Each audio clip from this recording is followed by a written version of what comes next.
Subo nga Webes. Face-to-face classes sa Tigbawan National High School gin-suspend bangod sang shooting threat. Traffic enforcer ginsumbag sang tricycle driver sa Himamaylan City. Insidente, nakuhaan sang video. Babae nga angkas sang angkar-angkar na utod ang tiil sang nalapakan sang truck sa Iloilo City. Duha ka balay na sunog sa Bacolod City. Lalaki nga nagsulod sa nasunog ka balay na rescue. Pagpanghilo sa mga layaw nga ido sa UP Visayas Miagao Campus. Gina-imbestigara na.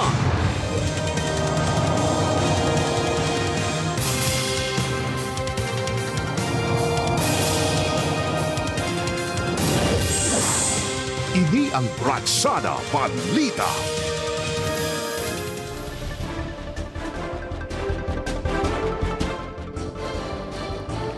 Mayong hapon mga kapuso, mayong hapon Adrian. Mayong hapon man George sa nagapanguna nga balita, Tigbawan National High School sa Iloilo ginpuhag sa pagpamahog. Face-to-face classes sa Bulutuan ginsuspender bangod sang ginapahayag shooting threat. Si Zen Kilantang sa may nagaratsada nga balita live sa Luna Street sa La Paz, Iloilo City. Zen?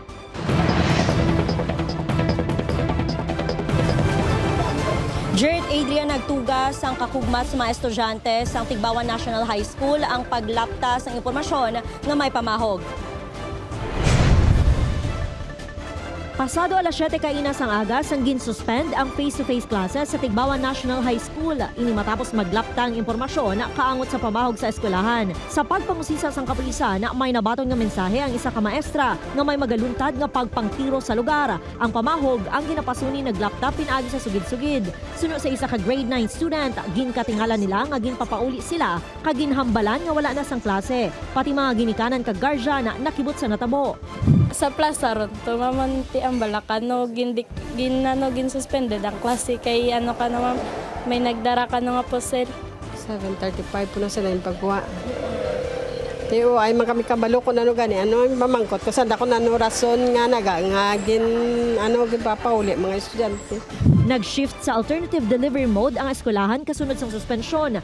Ginkumpirmar naman sang Schools Division of Iloilo nga may pamahog na nabato ng eskwelahan apang wala na sang dapat kabalakan. Wala man ginkumpirmar kung shooting threat gid man ini. Arangin man, pero gina-address naman sa school. Ginatiwaan na sang kapulisan nga matumod kung sa diin nagsugod ang istorya kaangot sa pamahog. Under control naton ang sitwasyon, ginapadalman naton kay kung sa akon do kan lang gid no, nakisabay lang sila sa trending sa katabo after sang natabo sa may Sabuanga. Pero wala naton na gina-carry nga malax kita sa security naton.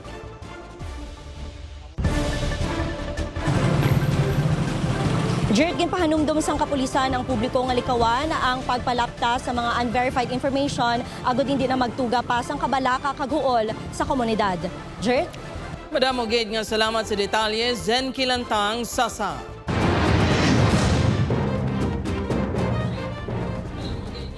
Tricycle driver nga nangakig matapos ginsaway bangod sa illegal parking nanumbag sa traffic enforcer sa Himamaylan City. Sa Ilibet Dreso may nagaratsa ng balita. Nagapasilong ang traffic enforcer sa isa ka baligyaan. Mabatian nga ginsaway niya ang tricycle driver sa unhan. Ginpalapitan sa traffic enforcer ang driver kag ginsugo nga magsaylo sang parkingan apang ginsumbag siya sang driver. Nagtuyo pa nga magbato apang natumba ang traffic enforcer nga si Elias Ramil, 48 anyos. Sa isa pa ka video, makita nga ginapahidan sang traffic enforcer ang dugo sa iya ilong. Kuha ang insidente sa Barangay 1, Himamaylan City. Ugat sang komusyon ang issue sang illegal parking.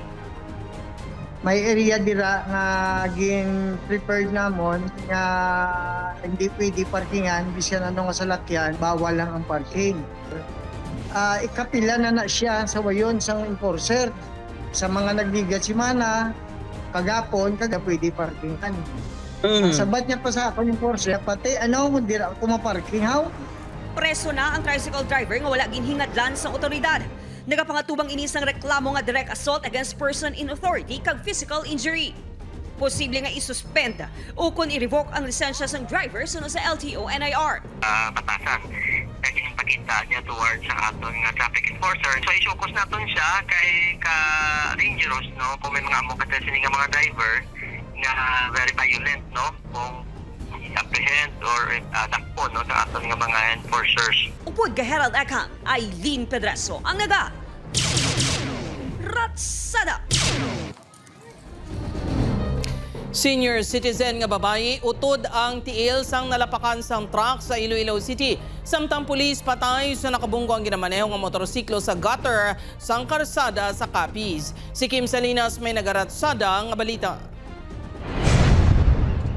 Tugoon kagutod ang TL sang 61 anyos nga babae nga si alias Juana sa approach ang Taytay sa Mulialune, Iloilo City proper, pasado las 4 kahapon sa hapon. Sa investigasyon sang Traffic Enforcement Unit sang ICPO, nagaangkas ang babae sa angkar-angkar nga ginamaneho ni alias Dexter, 37 anyos, sang pataklad na sa Taytay. Nasa gaay ng biktima sang padulog nga truck. Nahulog ini kag nalapakad sang truck ang iya na wala nga TL.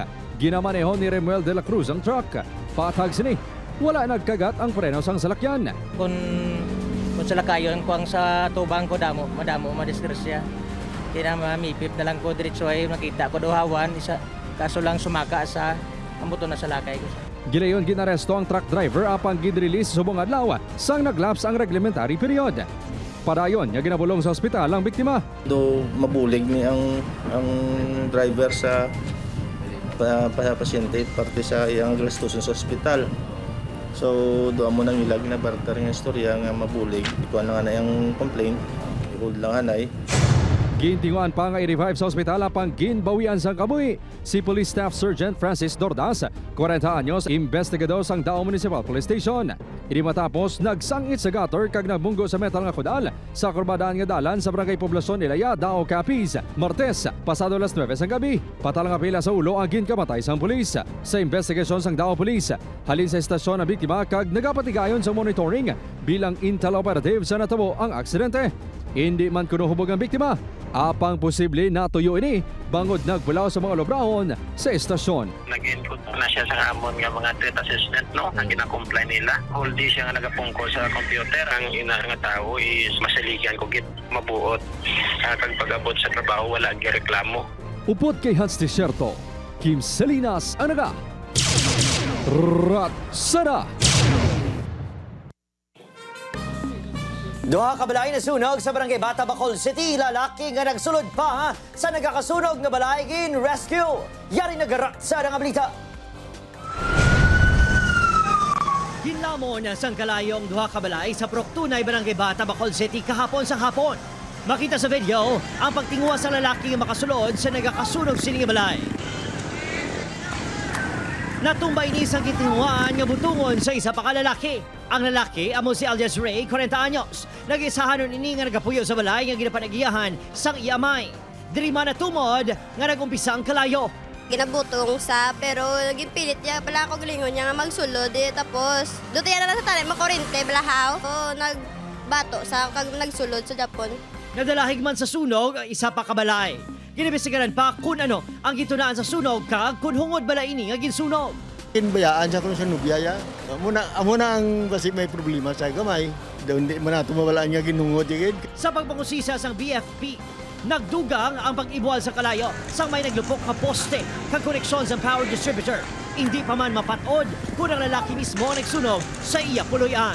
May nagalinupok nga kurente which is ang aton nga secondary line sang utility pole sang aton nga Negros Power is tungod nga sa insulation. Padayon, yung ginabulong sa ospital si alias Ray nga nakaagom sa mapasok kag pilas. Nagbato pa kuno ini sa mga responders sang gin-rescue. Ginatreat niya pagani ang aton nga mga responders nga hinahanaan niya sang buka nga botelya. 38,000 pesos ang inbilid nga danyo sang sunog. Opo, Kenil Casillo, Adrian Ramos, ang naga. Ratsada! Mga kapuso, pagbaha na record sa 8 ka banwa sa probinsya sang Iloilo kahapon. Samtang feasibility study para sa drainage master plan sang Iloilo City target masuguran subong nga tuig. Si Kim Salinas may nagaratsada nga balita. Walo ka kabanwahanan sa probinsya sang Iloilo ang nag-report sang pagbaha bangod sa pag-inulan kahapon. Base sa report sang Iloilo Provincial Disaster Risk Reduction and Management Office, 3,213 kapamilya nga ginabugasan sang 11,715 ka individual ang napektuhan. Masobra 200 ka individual ang gin-evacuate. Nakapauli man ang mga inisang nahubasang tubig. May isa ka balay nga naguba, kag duwa ang partially damaged. Apang wala man sang gin-report nga nasamaran o napatay. Wala man sang gin-report nga halit sa agriculture kag sa infrastructure. Samtang sa pinakauli nga datos ang Iloilo City DRMO, nagsaka na sa 70 ka mga barangay ang napektuhan sang baha sa Martes. Nagsilak na ang adlaw humalin kahapon, apang may pila ka lugar sa gihapon nga ginabaha. Gani ginapadasig na sang Iloilo City LGU nga masugura ng feasibility study para sa Drainage Master Plan. Antes matapos ang tuig, may mga papeles pa nga ginahikot kag ginhaulat pa ang ginabulobanta 11 million pesos nga pondo. Antes magpakayo sa buong mga barangays, ginapa-approve anay sa City Engineering Office ang ilang mga design. We have to be quick on this. Kay the soonest ni matapos ini siya, that study can guide the city engineers. Ginakabigan ako nga bulig ang master plan sa paghimo sang nagkakaigo nga engineering solutions. Lakip man sa ginakonsidera sa pagtuon ang pagpreserba sa mga irigasyon. Those wetlands will be temporary nga retention pond sang aton nga stormwater para nga dira siya anay madiretso hindi sa mga residential areas. Upod kay Hans Desierto, Kim Salinas ang naga. Ratsada! Gin-turnover sa mga personnel sa Negros Occidental Maritime Police Station ang isa kabuhi nga Philippine Cobra sa Department of Environment and Natural Resources Satellite Office sa San Carlos City. Residente sa Sitio Tagda, Barangay Nataman, ang nag-surrender sini sa otoridad. Ang Philippine Cobra, isa ka sa isang species nga may venom nga makamamatay kag ginakabig endemic na sa Pilipinas. Bantayan. Pagpanghilo sa mga layaw nga ido sa UP Visayas Miagaw Campus ginaimbestigaran na. Tutukan sa pagbalik sang Ratsada Balita. Ini ang Ratsada Balita.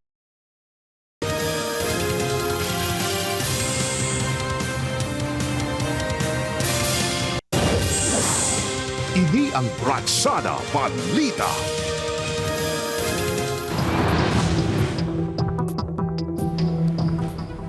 Mga kapuso, libre nga konsulta kag laboratorio sa idalom sang YAKA program sang PhilHealth. Dako nga benepisyo para sa pumuluyo. 20,000 pesos nga balor sang bulong bastante bala. Si Zen Kilantang Sasami nagaratsada nga balita. 3 katuig na umpisa sang na-diagnose si Chloe sang Arevalo, Iloilo City sang chronic kidney disease. 2 ka beses kada semana ini ginadialysis. Bangod kuno sa yaman ng kalusugan program o kun yakap sang PhilHealth, naka-avail ini sang libre nga laboratorio. Naku, may kay kilanlan ko sa KD patient ko. Kilanlan ko gamitin yung kada bulan, ka labs kami daan. Sa yakap, libre ang konsultasyon kag primary care visit sa accredited clinic. May outpatient diagnostic, laboratory tests, cancer screening, kag gamot package nga nagalabot sa 20,000 pesos sa tag sa kabinipisyaryo kada tuig. As of June 30, 2026, may 237 yakap clinics kag 177 kagamot providers na nga nag-aakomodar sa mga benepisyaryo sa Western Visayas. Apisar accredited na nga yakap primary care clinic ang La Paz District Health Center. Wala pa sa mga equipment nga naplastan para magiyahan ng mga miyembro sa first patient encounter. Si Manang Ana, luyagid kuntani nga mag-avail sang yakap. Apang bangod wala sang nag-assist nga magpa-register, sa iya na lang ini bata mapatudlo. Pinapatistingan ko nga sa bata ko lang. Sa Lapus District Health